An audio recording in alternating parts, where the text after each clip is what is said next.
Hello dear friends, subscribers and guests on my channel. In this video I want to show and tell you how to unrestrict someone on Messenger. Please put your like, subscribe to my channel and share this video with your friends.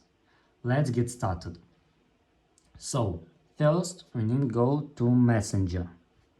After that, click on this button and click Settings. After that, click Privacy and Safety, and here scroll down a little and click Restricted Accounts. And here you can find all restricted accounts, and here you can unrestrict this account. And that's all. If you enjoyed this video and found it helpful, please put your like, subscribe to my channel and share this video with your friends. Bye bye everyone, see you later.